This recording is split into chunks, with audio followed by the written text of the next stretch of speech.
कक्षा 10वीं में इकाई 1 जिसका नाम है वास्तविक संख्याएं। क्या होती है वास्तविक संख्याएं? वास्तविक संख्या के अंदर वो सभी संख्याएं आ जाती है जिनका प्रारूप अपन ने कक्षा 9वीं में पढ़े हैं, जैसे कि प्राकृत या प्राकृतिक संख्याएं। ये संख्याएं 1 से लेके अनंत को जाती है ना, ये क्या होती है? प्राकृत संख्याएं। दूसरी थी पूर्ण संख्या। पूर्ण संख्या होती है 0 से लेके अनंत तक जाती है। तो इसके बारे में अपन कह सकते हैं कि पूर्ण संख्या, सबसे छोटी पूर्ण संख्या क्या है? 0। और उसके बाद थी पूर्णांक संख्या। पूर्णांक संख्या ये धनात्मक तथा ऋणात्मक संख्या रेखा होती है, बीच में 0 होता है, इधर होती है ऋणात्मक, इधर होती है धनात्मक। तो ये धनात्मक तथा ऋणात्मक दोनों होती है। कौन सी संख्या है? पूर्णांक संख्या है। फिर पढ़े थे अपन ने परिमेय संख्या। परिमेय संख्या ऐसी संख्या जिन्हें अपन p/q के रूप में लिख सकते हैं ना, जैसे बटे वाली संख्या या भिन्न वाली संख्या। फिर था अपरिमेय संख्या, जो ये है ना कर्णी 5। तो कर्णी 5 क्या है? अपरिमेय संख्या है। और ऐसे ही जिन्हें अपन p/q के रूप में नहीं लिख सकते, वो क्या होती है? अपरिमेय संख्या। ठीक है। तो और होती है भाज्य संख्या, जिसमें एक का भाग तो जाएगा, फिर दूसरा खुद का भी जाएगा और तीसरी संख्या का भी चला जाएगा। वो क्या होती है? भाज्य संख्या है। और अभाज्य संख्या है। ठीक। अभाज्य संख्या क्या होती है? जिसमें एक का भाग तो जाएगा ही जाएगा, खुद की संख्या का भी जाएगा, पर तीसरी और कोई संख्या का उसमें भाग नहीं जाएगा। जैसे कि वह संख्या है 1, 3, 1 नहीं भी गिनते साथ, 3, 5, 7, 9 में 3 का भाग चला जाता है ना, तो 11, 13, 17, 19, 29 और आगे भी कोई संख्या है ना, तो आदि। जैसे कि 13 ले लो, इसमें एक का भाग तो जाएगा ही जाएगा है ना, एक का भाग चल जाएगा, खुद 13 का भाग चल जाएगा, पर इसमें और कोई तीसरी संख्या का भाग नहीं जाएगा। ये क्या है? अभाज्य संख्या है ना। अभाज्य संख्या जैसे कि 4 है, उसमें एक का भाग भी जाएगा, 2 का भाग भी चला जाएगा और खुद 4 का भी चला जाएगा। जैसे कि यहीं ले लो 6, इसमें एक का तो जाएगा, खुद 6 का भी जाएगा, साथ ही साथ 2 का भी चला जाएगा और 3 का भी चला जाएगा। ये क्या है? अभाज्य संख्या। तो ये बहुत सारी संख्याएं अपन ने 9वीं में पढ़ी और इसके बारे में सवाल भी पढ़े थे ना। तो यहाँ समझने वाली बात क्या थी कि वास्तविक संख्याएं क्या होती है। तो इन्हीं सभी संख्याओं का संगम कह सकते हैं अपन वास्तविक संख्या। अर्थात वास्तविक संख्या के अंदर ये सभी प्रकार की संख्याएं आ जाती है। कौन सी? अरे प्राकृत, पूर्ण, पूर्णांक, परिमेय, अपरिमेय, भाज्य, अभाज्य, सभी संख्या वास्तविक संख्या के अंदर आ जाती है ना। तो वास्तविक संख्या समझ में आया क्या है? वास्तविक संख्या जिसके अंदर ये सभी संख्याएं आ जाए, प्राकृत, पूर्ण, पूर्णांक, परिमेय, अपरिमेय, भाज्य, अभाज्य है ना, ये सभी संख्याओं का संगम क्या है? वास्तविक संख्या है। इसके अंदर सभी संख्याओं का समावेश होता है ना। तो प्रश्न कह रहा था, प्रश्नावली 1.2 का पहला है ना कक्षा 10वीं में, कि सिद्ध कीजिए कि कर्णी 5 एक अपरिमेय संख्या है। अपन को पता है, फिर भी वो कह रहा है सिद्ध करना है। तो सिद्ध करके बता देंगे। कैसे करेंगे? इसके विपरीत अपन एक तथ्य ले लेंगे जो बताएगा कि वह क्या है? परिमेय संख्या है। उसको लेके हल करेंगे, और अगर वहां पे अपन गलत साबित हो गया है ना, कि जो तथ्य लेकर अपन चले वो अगर गलत हो गया, तो उसको मानना पड़ेगा कि फिर जो पहला था वही सत्य है ना। तो इसके विपरीत अपन ने मान लिए कि कर्णी 5 एक परिमेय संख्या है ना। इसके विपरीत हमने माना कि कर्णी 5 एक परिमेय संख्या है। परिमेय संख्या है तो कर्णी 5 के बराबर में a/b भी है। जहां बता देंगे अपन के a b क्या है? सहभाज्य संख्या। तो कर्णी 5b बराबर a कैसे आया ये? अरे इसके बटे में भी 1 है। किसके बटे में? कर्णी 5 के बटे में भी 1 है। तो दो भिन्नों के बीच में बराबर का चिन्ह हो तो क्या होता है? तिर्यक गुणा है ना। तो कर्णी 5 का गुणा b से और a का गुणा 1 से, इस 1 का गुणा a से है ना, तो ये क्या होता है? तिर्यक गुणा। ऐसा क्रॉस गुणा तिर्यक गुणा होता है। कर्णी 5 गुणा 20 हुआ तो कर्णी 5 भी, 1 का गुणा a से हुआ तो a। क्या कर देंगे? इसका वर्ग कर देंगे है ना, कर्णी हटाने के लिए वर्ग कर दिए। तो ये होगा करनी 5b का होल वर्ग, यहाँ a का वर्ग। तो करनी 5 गुणा करनी 5 होगा तो 5, b का गुणा 20 होगा तो 20 का वर्ग हट गया है ना, कोष्टक खुल गया। करनी 5 गुणा करनी 5 हुआ तो 5, b का गुणा 20 हुआ तो b स्क्वायर है ना, बराबर a स्क्वायर का a स्क्वायर। इसको नाम दे दिया अपन ने समीकरण नंबर 1। अब यहाँ b का मान निकालेंगे तो 5 गुणा में है, पक्षांतर होके कहाँ चला आएगा, a स्क्वायर के बटे में है ना। तो यहाँ देखने पे पता चल रहा है अपन को कि ये जो a स्क्वायर है 5 से विभाजित है। तो लिखेंगे अपन यदि b स्क्वायर नहीं, गलत लिख लिया, क्या है a स्क्वायर है ना, b स्क्वायर नहीं, a की घात 2 बोले तो a स्क्वायर है ना, तो यहाँ a, ठीक। तो लिखेंगे अपन यहाँ कि यदि a स्क्वायर 5 से विभाजित है तो a भी 5 से विभाजित होगा है ना, ये बता देंगे अपन। यदि a स्क्वायर 5 से विभाजित है, ये स्क्वायर 5 से क्या है विभाजित है, तो a भी 5 से विभाजित होगा, तब a बराबर 5 से अपन लिख सकते हैं। जहां c क्या है, कोई पूर्णांक है ना, c जहां पर कोई पूर्णांक है, तब समीकरण 1 में अपन रख देंगे मान। समीकरण 1 में किसका मान रखेंगे, a का है ना, a का मान 5 से लिख सकते हैं अपन, a हटा के लिख दो अपन क्या 5c, तो 5b स्क्वायर बराबर 5c स्क्वायर है ना, 5c का होल वर्ग है तो हल होगा ये है ना, कोष्टक खुलेगा वर्ग घटेगा, ठीक। 5b वर्ग का 5b वर्ग हो गया ना, बराबर 5c का होल वर्ग है तो 5m 25, c का वर्ग है ना, 25 का क्या कर देंगे अपन पक्षांतर, c का मान निकालना तो पक्षांतर कर देंगे इसका 25 का, 25 इधर गुणा में है तो बटे में आ गया। देखो कट रहा है क्या, 5 एकम 5 5m 25, c स्क्वायर बराबर क्या आ गया b स्क्वायर बटे 5 है ना, ये 5 है, b स्क्वायर बटे 5, तो इसको अपन लिख सकते हैं c स्क्वायर बराबर b स्क्वायर बटे 5।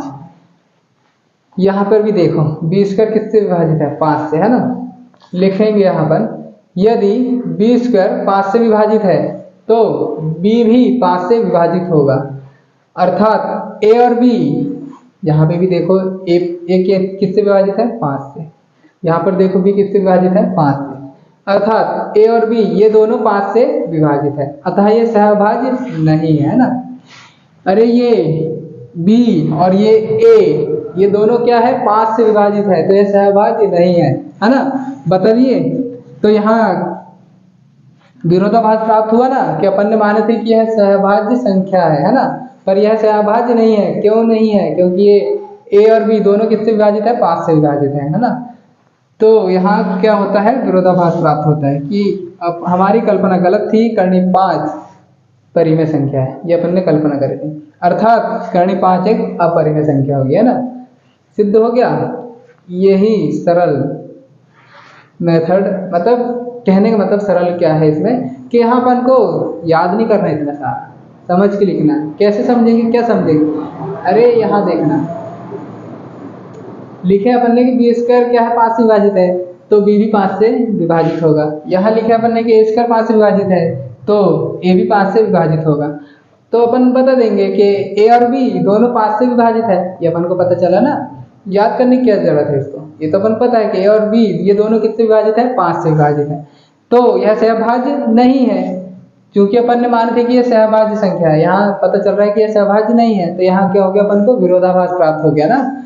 तो बता देंगे कि अपनी कल्पना गलत थी कि करनी 5 परिमेय संख्या है, अतः करनी 5 क्या होगी, अर्थात करनी 5 एक अपरिमेय संख्या हो गया ना।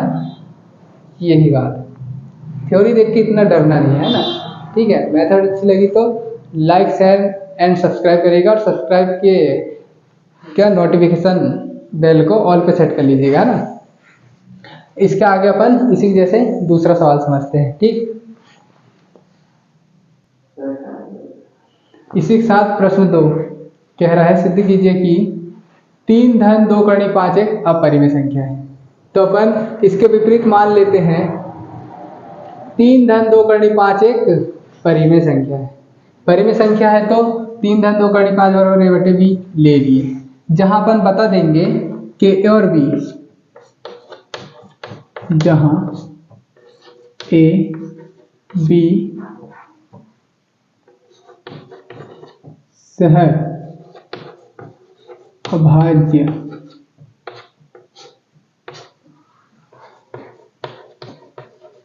संख्या है। ठीक है ना, जहां बता दिए ए और बी क्या है, सहअभाज्य संख्या है। ठीक है, तो क्या होगा, 3 का पक्षांतर हो सकता है क्या, धन का है तो ऋण का हो गया, 2 इधर गुणा में है तो बटे में चला गया। अब उधर इधर कुछ भी भेजने के लिए नहीं होता है ना, तो करनी 5 बराबर 1/2 ए धन बी ऋण 3। ए और बी क्या है, पूर्णांक है ना, तो 1/2 ए बटे बी ऋण 3 परिमेय संख्या होगी है ना, और करनी 5 अपरिमेय संख्या है। अपन ने सिद्ध करे हैं पिछले सवाल में, पहले सवाल में करनी 5 क्या है, अपरिमेय संख्या है। और यहाँ देखने पे पता चला कि ए और बी ऋण 3 ये जो है ना, ए बी और ऋण 3 ये क्या है, तीनों क्या है, पूर्णांक है, एक धनात्मक तथा ऋणात्मक। यहाँ देखो ना, ये धनात्मक है, ये ऋण का है, तो ये क्या है, पूर्णांक है ना, तो 1/2 ए बटे बी ऋण 3 क्या होगी, परिमेय संख्या होगी।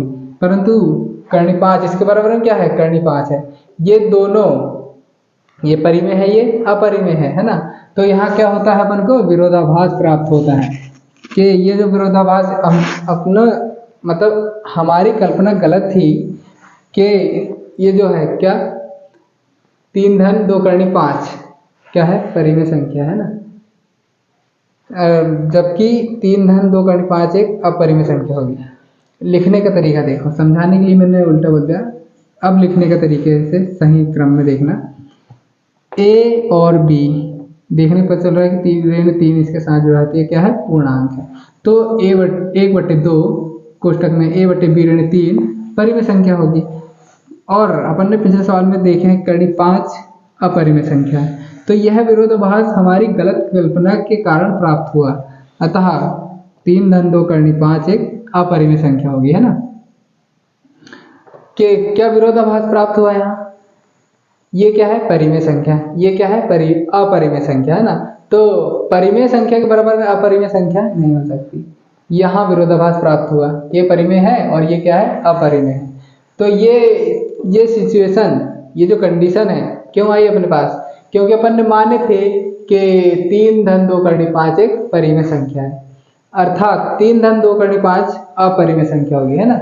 यहाँ पे ये भी अपन ने सिद्ध करके बता दिया, यहाँ लिख देना इति सिद्धम। ठीक, सवाल समझ में आया तो चैनल को लाइक, शेयर एंड सब्सक्राइब, और सब्सक्राइब के नोटिफिकेशन बेल को ऑल पे सेट कर लीजिएगा, ताकि हमारे जो भी आगे के सवाल रहेंगे जैसे ही अपलोड हो सबसे पहले आपके पास पहुंचे। प्रश्न 1.2 में प्रश्न 3 का दूसरा, ये प्रश्न 2023 और 24 दोनों में आया है ना, तो इसलिए इसको समझ लो, बहुत ही सरल सा सवाल है, ये थ्योरी एकदम सरल है, समझ के लिखना है, कहीं याद कुछ नहीं करना है ना। कह रहा है सिद्ध कीजिए कि 7 करनी 5 एक अपरिमेय संख्या है। इसके विपरीत अपन मान लेंगे कि ये क्या है, परिमेय संख्या है। क्यों मानेंगे, क्योंकि ये तो पहले से अपरिमेय है ना। इसके विपरीत अपन मान लेंगे कि ये परिमेय संख्या है और इसको हल करेंगे, गलत साबित हो जाएंगे, विरोधाभास प्राप्त हो जाएगा, तो अपन बता देंगे कि ये क्या है, अपरिमेय संख्या है, तब जाके ना। तो इसके विपरीत अपन ने माने कि 7 करनी 5 एक परिमेय संख्या है, बराबर में लिए 1/b, जहां बता देंगे अपन, जहां a/b क्या है, सहअभाज्य संख्या है। 7 का कर देंगे पक्षांतर गुणा में, तो इसके बटे में, करनी 5 बराबर a/7 करनी 5। a और b क्या है, पूर्णांक है, इसलिए a/7 करनी b परिमेय संख्या होगी है ना। परंतु अपन ने करनी 5 अपरिमेय संख्या है। प्रश्नावली के पहले सवाल में अपन ने सिद्ध कर चुके हैं ना कि करनी 5 क्या है, अपरिमेय संख्या है। यह विरोधाभास, कौन सा विरोधाभास, कि परिमेय संख्या के बराबर में अपरिमेय संख्या है, तो विरोधाभास प्राप्त हुआ ना।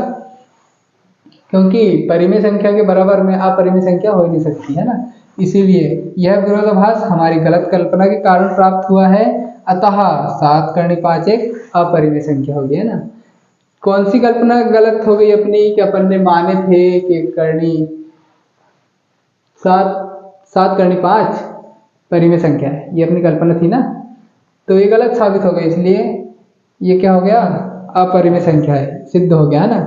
बहुत ही सरल सा सवाल है, और हमारे सवाल अच्छे लगे होंगे तो वीडियो को लाइक शेयर एंड सब्सक्राइब करिएगा, और सब्सक्राइब के बेल नोटिफिकेशन को ऑल पे सेट कर दीजिएगा, जिससे कि हमारा हर एक वीडियो सबसे पहले आप तक पहुंच सके।